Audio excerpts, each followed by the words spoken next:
আসসালামু আলাইকুম প্রিয় দর্শক, আমি অনুষ্ঠানের শুরুতেই জামাত ইসলামকে ধন্যবাদ দিতে চাই। আমি কালকে বলেছিলাম যে গাজী নজরুল ইসলাম, ওনাদের যিনি এমপি সাতক্ষীরা 4-এর, সেই এমপি সাহেবকে নিয়ে জামায়াতে ইসলাম কি করেন, তারা কি পদক্ষেপ নেন, এটাই ছিল আমার দেখার বিষয়। এবং আমি আগেই বলি ভাই, বিশেষ কোনো দলের প্রতি আমার কোনো ভালোবাসাও নাই, বিদ্বেষও নাই। এটা আমি শুরুতে বহুবার বলেছি, আজকেও বলি। কি আওয়ামী লীগ, কি বিএনপি, কি জাতীয় পার্টি, কি জামাতে ইসলাম, কোনো দলের ব্যাপারে আমার কোনো স্থায়ী প্রেম নাই। যারা ভালো কাজ করবে তাদের প্রশংসা করব, যারা খারাপ কাজ করবে তাদের সমালোচনা করব। যেটাকে আমি ভালো মনে করবো সেটা আমি বলবো, আমারটা যদি পরে কেউ মন্দ প্রমাণ করতে পারে আমি সেটাও মেনে নেব। এই হলো আমার নৈতিক অবস্থান। যাই হোক, মূল আলোচনায় আসি। আমি জামাত ইসলামকে ধন্যবাদ দেব এই কারণে, তারা গাজী নজরুল ইসলাম সাতক্ষীরা 4-এর তাদের যে এমপি, তাকে দল থেকে বহিষ্কার করে দিয়েছেন। এবং আমি মনে করি, আমি এর আগে দেখিনি বাংলাদেশে কখনো কোনো রাজনৈতিক দল তার দলের কোনো এমপিকে এরকম নৈতিকতা স্খলনজনিত কারণে দল থেকে বের করে দেয়। মাথায় রাখবেন, দল থেকে বের করে দেওয়ার অর্থ হচ্ছে ওনার এমপিশিপ এখন চলে যাবে। দেখুন, অনেকে বলেন, অনেকে এমন কথা বলেন যে আমাদের যে 70 অনুচ্ছেদ আছে, সেই 70 অনুচ্ছেদে বলা হয়েছে যে একজন লোকের সংসদ সদস্য পদ কি কি কারণে চলে যেতে পারে। সেখানে বলা আছে দুটো কারণ মাত্র বলা হয়েছে এখানে।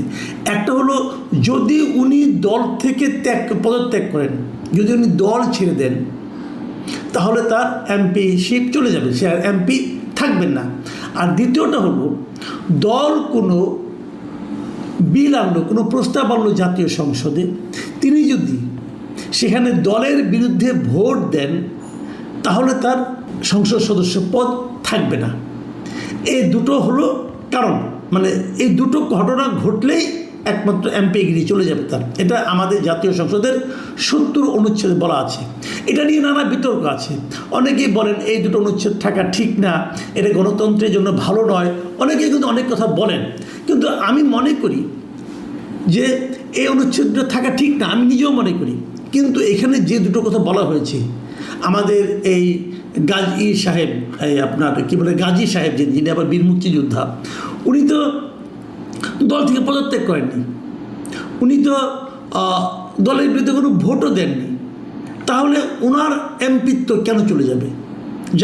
আমি আপনাকে কারণটা, উদাহরণটা সব বুঝিয়ে বলছি। দেখুন, এই ধরনের ঘটনা আমাদের দেশে কিন্তু ঘটেছিল একবার। আপনাদের কতটুকু মনে আছে আমি জানি না। 1996 সালে, 96 সালের নির্বাচনে দুজন লোক বিএনপি থেকে নির্বাচিত হয়েছিল। একজন হল রাজশাহী থেকে ডক্টর আলাউদ্দিন, আরেকজন লোক হলেন সিরাজগঞ্জ থেকে মিস্টার হাসিবুর রহমান স্বপন। এই দুজন লোক 1996-এ বিএনপি থেকে নমিনেশন পেয়ে ইলেক্টেড হয়েছিলেন।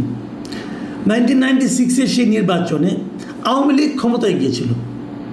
তো ক্ষমতায় যাওয়ার পর এই দুইজন বিএনপির লোক, এরা বিএনপি থাকা সত্ত্বেও আওয়ামী লীগের সঙ্গে যোগাযোগ করে এবং আওয়ামী লীগ তাদেরকে মন্ত্রী বানায়।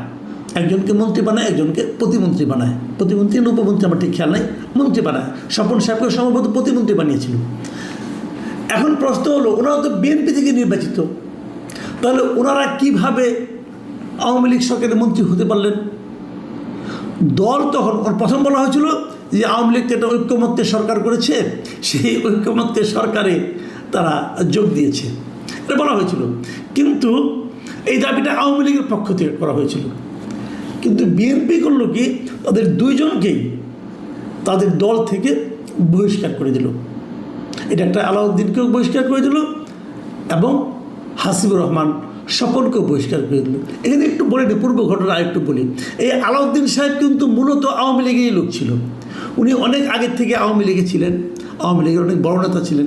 কিন্তু 96 নির্বাচনের আগে ওনাকে আওয়ামী লীগ মনোনয়ন দেয়নি। না দেওয়াতে উনি বিএনপিতে যোগ দিয়েছিলেন এবং বিএনপি থেকে নির্বাচিত হয়েছিলেন।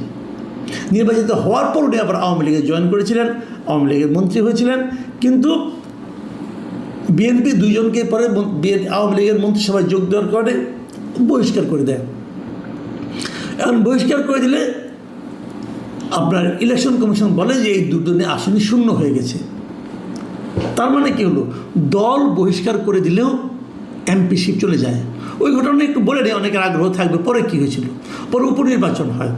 সেই উপনির্বাচন যখন হয়, সেই উপনির্বাচনে কিন্তু ডক্টর আলাউদ্দিন সাহেব আবার জিতেছিল, কিন্তু হাসিবুর রহমান স্বপন সেখানে হেরে যায় আওয়ামী লীগের বিদ্রোহী প্রার্থীর কাছে। আওয়ামী লীগের প্রার্থী হিসেবে সে নির্বাচন করে, কিন্তু আওয়ামী লীগের বিদ্রোহী প্রার্থীর কাছে তিনি হেরে যান। এই হলো ঘটনা। তাহলে আমরা যদি 96 সালের ঘটনাটা দেখি, তাহলে আমরা বুঝতে পারছি আমাদের গাজী সাহেবের কপালে কিন্তু আসলে খারাপই আছে। উনি একটা কিশোরী বলেন অথবা তরুণী বলেন, তরুণী ভার্যা উনি পেয়েছেন। অনেক কিছু ত্যাগ করতে হলো ওনাকে। দলের পথ গেল, দল গেল। এর মধ্যে আমি দেখেছি এলাকায় ওনার ব্যাপারে মিছিল হয়েছে, প্রতিবাদে ওনার বিরুদ্ধে মিছিল হয়েছে। এলাকার লোকজন ছি করছে ওনাকে নিয়ে। উনি কিন্তু চেষ্টা কম করেননি। উনি ওনার প্রথম স্ত্রীকে দিয়ে বিবৃতি দিয়েছেন। ভিডিও, ওনার প্রথম স্ত্রীর ভিডিও দেখলাম। ওনার প্রথম স্ত্রী বললেন তার স্বামী শরিয়া মোতাবেক নাকি বিয়ে করেছে। যারা তার ভিডিও ছড়াচ্ছেন তারা মানে অন্যায় করছেন, তাদের ব্যাপারে উনি আইনগত ব্যবস্থা নেবেন। ওনার দ্বিতীয় স্ত্রী, যেটা আলোচিত মরিয়ম বেগম যিনি আছেন, তিনিও দেখলাম একটা ভিডিওতে আজকে দেখলাম, উনি বলছেন যে আমরা বিয়ে করেছি এবং আমাদের বিরুদ্ধে যা নাকি আমাদের ব্যক্তিগত ভিডিও যারা প্রচার করছে তাদের বিরুদ্ধে ওনারা ব্যবস্থা নেবেন। এত কিছু করেও শেষ পর্যন্ত শেষ রক্ষা হলো না। আসলে ওনার শেষ রক্ষা হওয়ার কোনো কারণও নেই, কারণ উনি একটা করে মিথ্যা বলছেন আর ধরা খেয়ে যাচ্ছেন। আজকে সকালে প্রথমে আমাকে আমার এক পরিচিত লোক, উনি আমাকে একটা অডিও রেকর্ড পাঠিয়েছিলেন। সেটা হলো আপনার দৈনিক আমার দেশ পত্রিকায়, আমার দেশের রিপোর্টার সম্ভবত, উনি যে কাজে ওনাদের বিয়ে পড়িয়েছেন তার সঙ্গে কথা বলেছেন এবং তার সঙ্গে কথা বলে ওই কথাবার্তাগুলি তারপর ডিটেল যদি দেখেন, আমি আমার দেশকে ধন্যবাদ দিচ্ছি। তারা একটা খুব ভালো একটা নিউজ ডিসক্লোজ করেছে এবং খুব ভালো একটা নিউজ করেছে, অনুসন্ধানী রিপোর্ট আমি বলবো এটাকে। তো এই রিপোর্টে যারা দেখবেন তারা বুঝবেন যে আসলে গাজী সাহেব একের পর এক একটা মিথ্যারই একটা সমস্যা। আপনি যদি মিথ্যা বলেন না, একটা মিথ্যাকে এস্টাবলিশ করার জন্য আরেকটা মিথ্যা বলতে হয়, তখন সিরিজ অফ মিথ্যা আপনাকে এমন অবস্থায় ফেলে দেয় যে তখন আর কোনো মান সম্মান রক্ষা করার কোনো সুযোগ থাকে না। আমাদের গাজী সাহেব, উনি আবার বীর মুক্তিযোদ্ধাও, কিন্তু ওনার অবস্থা এমনই হয়েছে। প্রশ্ন হচ্ছে জামাত যে ওনাকে বহিষ্কার করলো, আমি জামাতকে প্রথমে কিন্তু ধন্যবাদ দিয়েছিলাম। জামাতের এই কাজটাও আমার কাছে মনে হয়েছে যে নজিরবিহীন।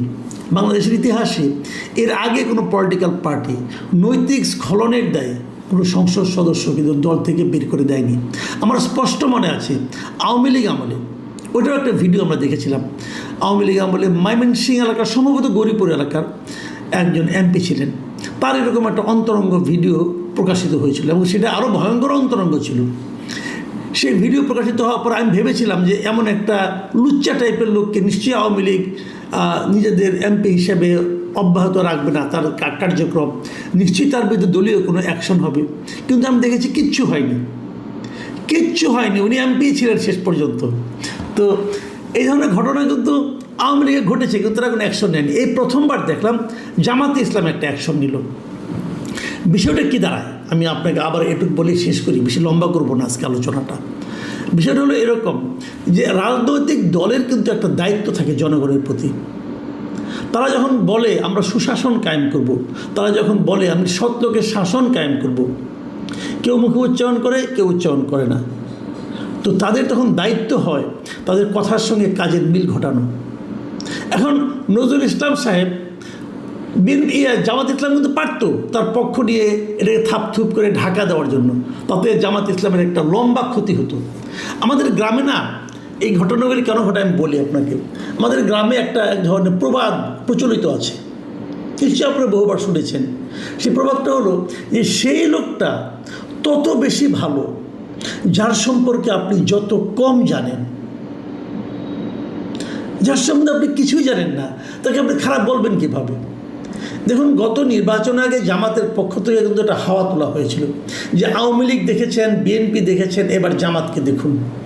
কেন বলেছিল এই কথাটা? এই কারণে বলেছিল যে আমরা তো জামাতকে আসলে দেখি নাই, মানে জামাত সম্পর্কে আমরা তো কিছু জানি না। যেহেতু জানি না, অতএব তাকে আমরা ভালো মনে করতে পারি।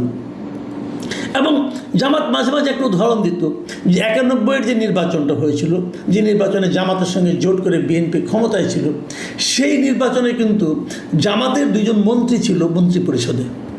একজন কৃষিমন্ত্রী ছিলেন মিস্টার মতিউর রহমান নিজামী, আর একজন আলী আহসান মুজাহিদ, উনি ছিলেন সমাজ কল্যাণ মন্ত্রী। মানে ওই সরকারের পর যখন 111 গভর্নমেন্ট আসলো, অনেক মামলা মোকদ্দমা হলো দুর্নীতির মন্ত্রীদের বিরুদ্ধে।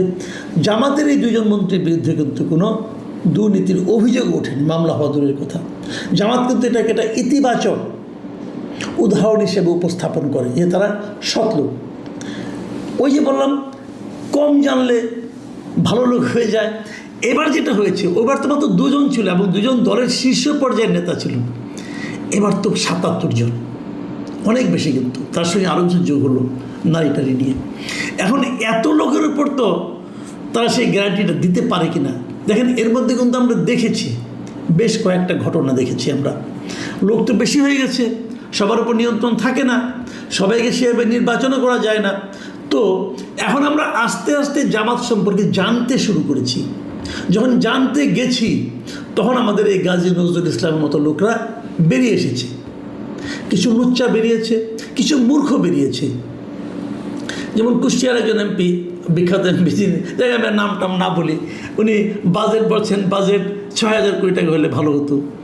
তো এই ধরনের মূর্খতা কিন্তু দেখেছি। আরেক এমপি